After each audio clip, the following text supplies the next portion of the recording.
Hello and welcome. This is NTA Tuesday Live and I'm Cyril Stover.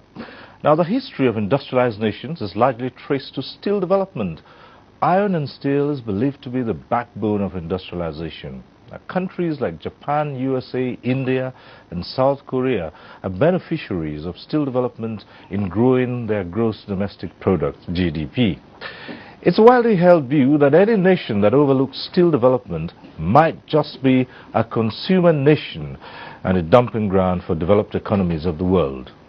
Nigeria, in its quest for technological advancement, came up with the Ajaokuta Steel Project. Now, work on the company commenced under the administration of Alhaji Shehu Shagari in 1979, and by the time of its commissioning in 1983, the project had achieved about 95% completion rate.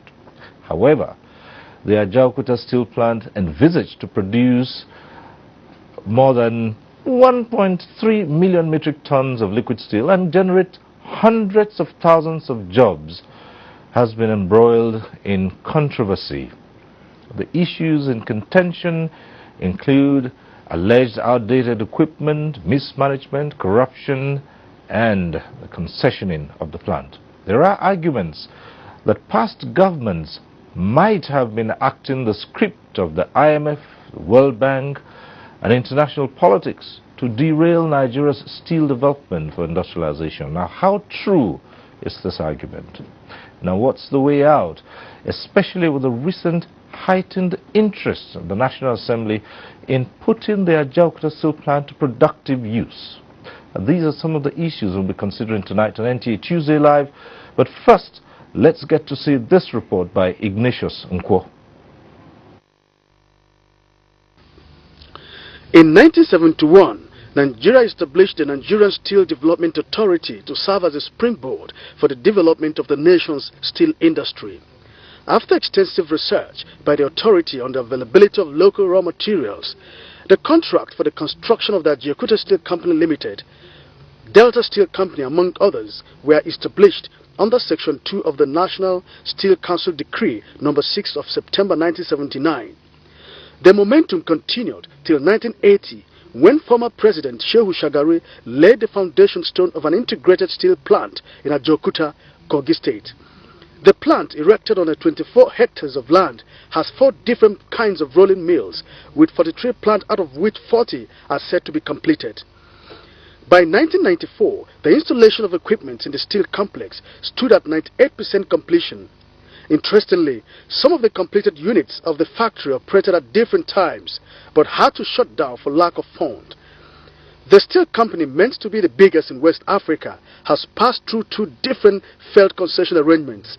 In June 2003, former President Olusegun Obasanjo considered it to Solgas Energy of the United States on a 10-year tenure.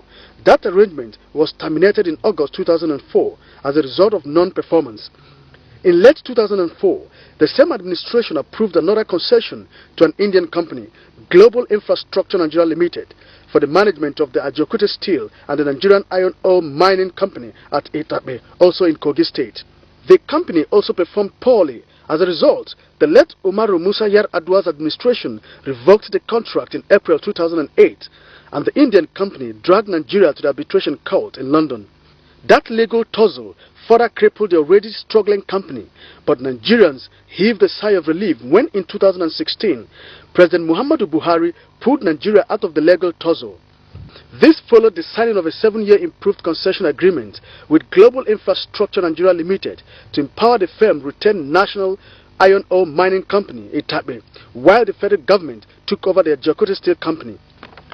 As part of resolve by the 8th House of Representatives to improve Nigeria's economy and create jobs through legislative intervention, as contained in its legislative agenda, Speaker Yakubu Dogara on the 12th of February 2018 embarked on a facility tour of the steel company, accompanied by 20 members of the House of Representatives and the Minister of State for Solid Minerals Development, Bawa Buhari.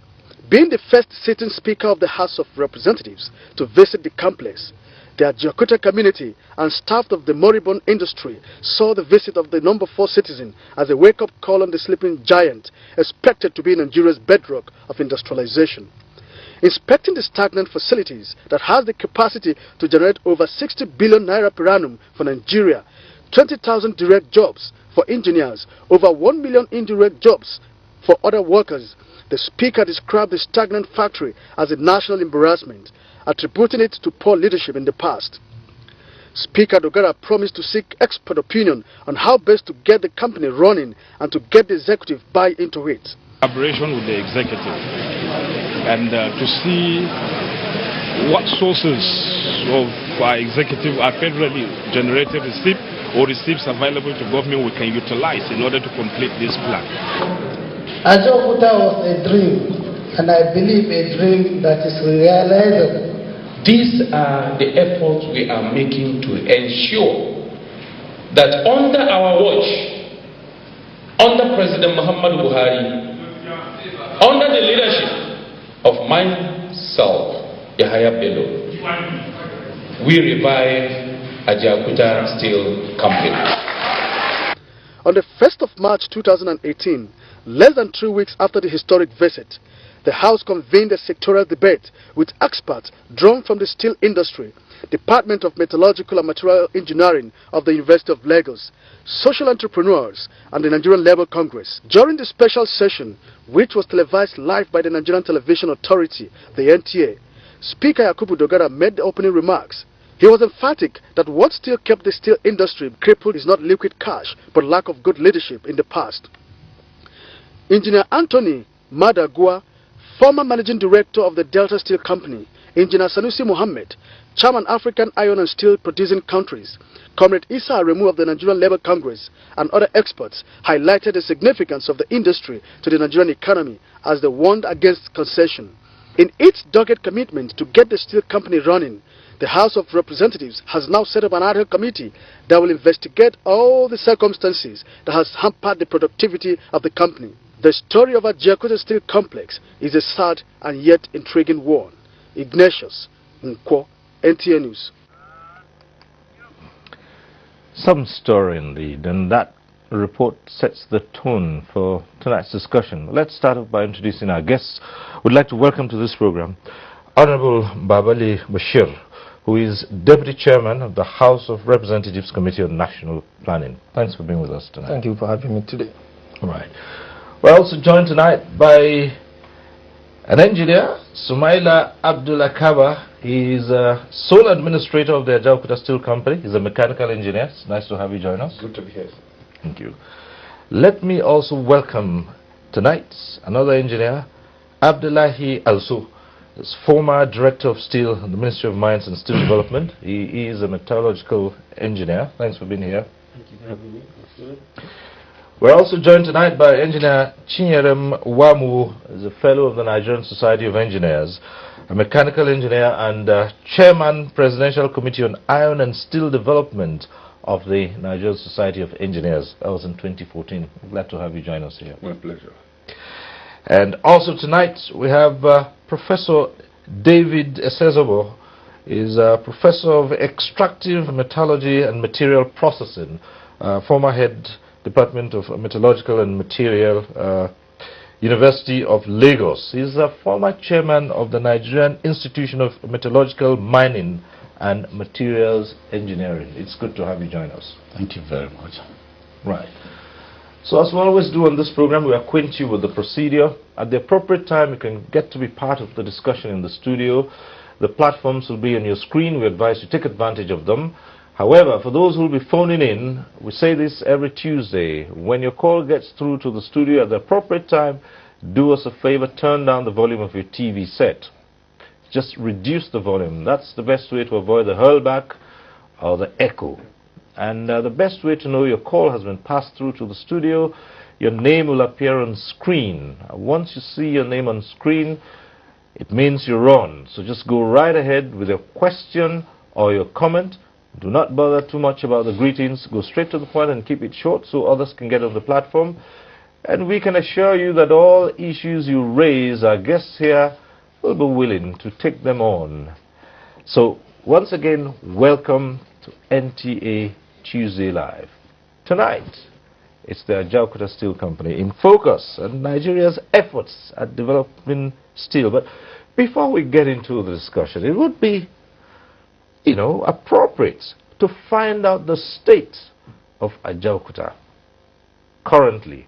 And for that, let's ask the sole administrator of the company. You put us through. Thank you. Ajaokuta Steel Project is built by the bank of the River Niger on 24,000 hectares of land. A very viable project. For me, one of the lowest hanging fruit to emancipate this country. It's a good mind, and when I got into Ajaokuta, I was wondering how we can be as a nation. After investing so much in these facilities, after what we have built, is an integrated steel plant that has power plant in between, cement plant, fertilizer plant. You can go on and on for the infrastructure level in Ajaokuta is enormous. Ajaokuta plant is not obsolete. I've moved around the plant. I've tried to run this plant dry. Ajaokuta plant is built on the blast furnace technology, which is the best technology still available around the world for steel making. The Americans, the Europeans are still building cement plant based on this technology. I can't wait for this plant to start to run. We all need to do what's desirable, either as executive arm of the government, legislative, to ensure that we can put Ajaokuta into use on time. Okay, so we hope that at the end of this program we would have found out what is stopping this plant from getting into use. But let's come to Honorable Babali Bashir. You have visited Ajaokuta, haven't you? And I believe that in the last assembly you were a member of the Steel Committee. From what the picture he's just painted, what can you tell us? Well, I think the sole administrator is right. And from what I saw when I served in the Steel Committee in the 7th Assembly, I think what is in Ajaokuta is heart-touching. And for every Nigerian, it is our dream. Because when we have Ajaokuta, I'm sure the issue of over-dependence in oil has come to an end. Because I'm sure Ajaokuta alone, if put into function, it will create jobs, it will revive Nigerian economy. Our dream in terms of industrial, technological, and any other aspect of diversification, Ajaokuta can take care of it. So the question is, what's stopping it from taking off properly? Engineer Abdullahi Alsu. Thank you, sir. Your presentation has briefly touched on the history of Ajaokuta from 1979 when the company was established to now that we are under the problem of the legal issue we have. Now, Ajaokuta, 1979, when we start, it's supposed to be a 3-phase program. The first phase is 1.3 million tons. The second phase is 2.6 million tons. The third phase is 5.2 million tons. And the first phase is supposed to have been commissioned by 1985. But unfortunately, definitely Shagari, during the Shagari reign, that was the peak of the steel development. Because it was during Shagari regime that Ajaokuta reached, before he was ousted, Ajaokuta has reached over 80% completion. Delta Steel was commissioned. The 3 Ilo rolling mills were commissioned. But soon after Shagari has left, successive governments have not seen the need to invest in the steel sector. Meanwhile, the Russians, who are the suppliers and the erectors of the equipment, continued to work until around 1990. The federal government is owing them so much money. And not only that, while they continue to install the equipment, there are other issues like the infrastructure, the raw materials that will go into the steel plant. So we are concentrating more on erecting and installing the equipment, not minding the raw material. Apart from Etape, for the iron ore concentrate, all the other raw materials sites have not been developed. The infrastructure that need to bring those raw materials have not been developed. And we have a saying in the steel development cycle. If, for the blast furnace process, if you will produce about 1 million tons of liquid steel, you will move no less than 8 to 9 million tons of material. So you can imagine the logistics problems. If you build the plant, you don't have the infrastructure, you don't have the raw materials, what do you do? So the Russians continue until 1994. Federal government is not paying them their money. They have written so much letter about the infrastructure, rail line, roads to raw material site, development of the raw material site. None is happening. They are not being paid. So they have to leave site. And by 1996, the contract was terminated. At that time, the plant has reached 98% completion. Now, a lot of people misconceive the issue of 98% completion. When we say 98% completion, we are talking about installed equipment, not operational readiness, because the logistics to bring the raw materials is not there. The raw material sites have not been developed. So we are only talking about installing the equipment on site. And almost 30 years now have passed. We have not operated. Of course, we have some units were completed, the rolling mills was completed, the power plant was completed and ran, and we have the engineering works. Now, we'll continue until during the privatization of Olusegun Obasanjo, when all the government properties have been privatized. The low rolling mills were liquidated, and Ajaokuta was concessioned first to Sol Gas, which is even a known entity in steel development. They are just selling generators in US. After 1 year, they couldn't operate the plant. They left, and almost immediately, global infrastructure was brought in. Now, a lot of people, you say concession failed. People are not asking why has concession failed. Sol Gas and Global, there was no due diligence. The Nigerian Society of Engineers, the Nigerian Metallurgical Society, the civil society group, at that time have written to government, pointing that these concessionaires, they are not the right people. They don't have the financial capacity, they don't have the technical capacity. Of course, the government of Obasanjo didn't heed to the warnings of all the professional bodies, and a 10-year concession agreement was signed. Now, that was in 2004. Ajaokuta was concessioned to Global. In 2005, Niamco was concessioned to Global. In 2005, Delta Steel was sold, 80% shares of Delta Steel was sold to the same Global. In 2006, the Railway Central Rail Line was concessioned to Global. In 2007, the concession agreement of Ajaokuta was replaced with a share purchase agreement, whereby 60% of Ajaokuta was sold to Global. Of course, people have continued to cry until in 2007, when Edwards government came into being, they set up a committee to investigate all the cries of this professional organization, the civil society, and even the staff and the local community.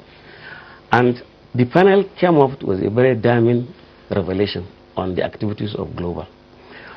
Unfortunately, the report was tabled before the Federal Executive Council. And the unfortunate thing is, the contract was terminated, but the due process, the termination clause, the due process of terminating the contract was not followed. So Global lost Ajaokuta, Niamco, and because they lost Niamco, Delta Steel was in jeopardy. The railway concession too was terminated. So definitely they went to the Court of Arbitration in London. And that thing started in 2008 when the concession was terminated, until 2013, when the legal counsel and the Ministry of Justice, who are representing government, came up with the idea that this thing has prolonged for too long. They advised government that we should settle out of court. Right. And President Jonathan approved that they should go, the legal team should go and negotiate out of court. Then the negotiation is the one that came with the framework settlement agreement, and part of the framework settlement agreement, it was agreed that Niamco should be reconcessioned to Global, while Ajaokuta will come back to government, and that government will not pay 1 kobo to Global. Right. So the Ministry of Mines and Steel Development now, They are trying to conclude all the legal arrangements so that at least Ajakuta will now fully put online for development. Interesting so far, and so many issues to raise, and like you said, many issues we'll be asking our guests here to comment on what you've just said, that those companies were not in a position to run that plan. They didn't have the technical know-how, they didn't have the finance, and due process wasn't even followed. But let's come to Engineer Wamu.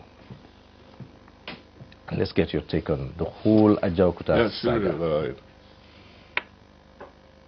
I would have proposed that for us to take home, and for our believers, I mean our listeners to take home something, we split this thing into sections. Where is Nigeria coming from as far as Ajakuta is concerned? 1. Where is Nigeria now in terms of iron and steel production? 2. Where does Nigeria want to be, or should Nigeria be, in iron and steel production? How can Nigeria get there?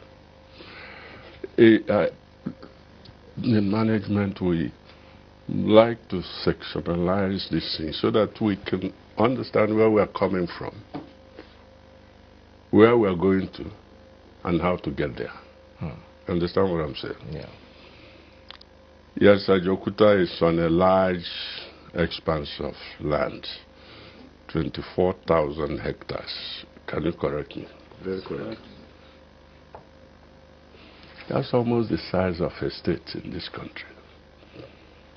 There are 43 units, is that correct? Correct. 40 have been completed. There has been this sing-song of 98% completion since 1994. And we are human beings. That plant is not one-off in the whole world. It's operating in India. It's operating, so many of them are in USA. They're operating in Singapore. Let me talk about Singapore. Ajakuta was contracted 1979. Smile, is that correct? Very good. 39 years today. Singapore got independence 1965 as a third world country. 2000, they moved to first world country. How many years? 35 years. And we are still building Ajakuta. We are still building Ajakuta. And we are talking about Ajakuta. People say they are visiting Ajakuta. How many times have some of us visited Ajakuta? I want to be calm on this thing because it's not a good story to tell. It's a nation, and as human beings, that we should have such a project, invest so much money on it. I'm sure Cyril has been to Ajakuta, and you've seen the plans. You see the area of land. How many housing units? 15? 10,000 houses. No, I mean, you know, they are spread all over the place. Yes. They are not in one place. Yes. Over 30 estates. Okay. Did you hear it? 30 estates. And we are talking of providing employment for Nigerians. This steel plant, if it were operational, would have gone to 2.6 million tons. Since that is the second phase. I'm sure by now it would have been at 5.2 million metric tons. The plants in India, most of the blast furnaces in India actually about the same capacity, have upgraded. Therefore, they are employing more Indians. Is that correct? Indonesia commissioned a fertilizer plant by College in 1982. Nigeria commissioned one too. By 2017, Indonesia had about 20 fertilizer plants. Do they have 3 heads? These are the questions we should be asking ourselves. We should be asking our leaders. We should be asking you. So these are leadership issues. Thank you. All right. But then, let's ask Prof. Yeah. You know, he has broken it down into so many segments. But a key segment, looking at where are we in terms of steel development today, and where do we intend to be in the future, and how can we get there? Because the rolling mill is just less than 1/4 of what is in Ajakuta. It's actually Ajakuta Steel Complex, where you have various plants and island industries located in one location that is occupying about 800 hectares. The Ajakuta as a whole is occupying 24,000 hectares, but why are those plants occupying 800 hectares? 800 yes, 800 hectares. Now, before we even understand where we are now, we actually we need also to look a bit, because in your opening remark, you made a fundamental statement that what are the game players in this area. You know, before the signing of the global contract in 1979, you know, the well-articulated plan by our forefather was that the fourth Soviet Union should design, prepare working drawings, install, erect, and also commission. But just before the signing, you find out that you know, the Britain institution, which you call about the World Banks and International Monetary Fund, now came behind and said, no, how can just a giant project like this be handled by one country? And they now decided, you know, to lobby and get other Western European countries, such as the Figaro from France, Belfigal Berger from Germany, and Domes, to do the civil work. And you cannot erect anything without the civil work on ground. And so that delay, the Russian came with 473,000 working drawings.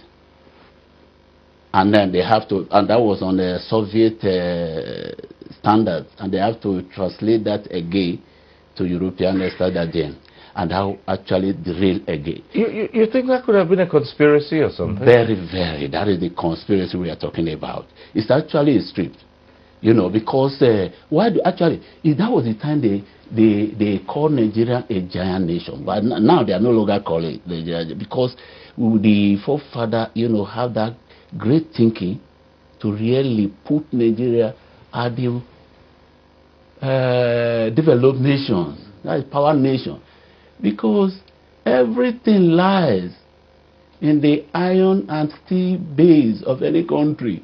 You talk about defense, you talk about industrialization, that is the key. And they realized that after the Second World War.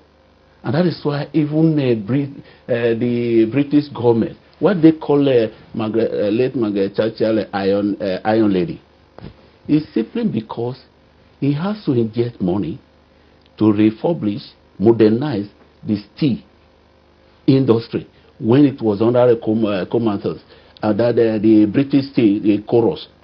And that from that day they decided to call him Iron Lady, because actually they realized that that is a strategic sector which you don't have to play with. That you really, a nation supposed to jealously guide that sector, because it's a strategic sector which you don't really need to handle. You don't need to give it to. No, I have never seen, or maybe have a record, a history where a nation that just started with the iron and steel, we hand over the project to private hands. Never. Let them give me maybe a man from the Ministry of the Sole Administrator will give me an example. Never.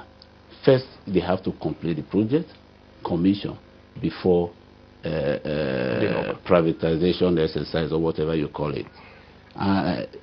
At this stage, sorry, there are various directly mentioned. 40 out of the 43 units required in the first phase completed. The 100% completion stage. So 3.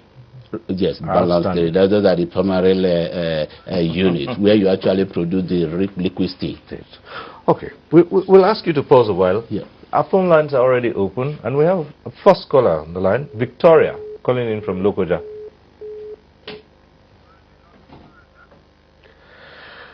We do hope that the lines would be in shape tonight, because this is one issue many Nigerians would like to join in and talk about.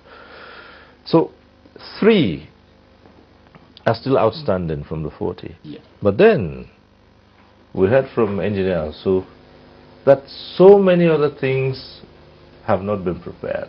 The raw materials, the infrastructure,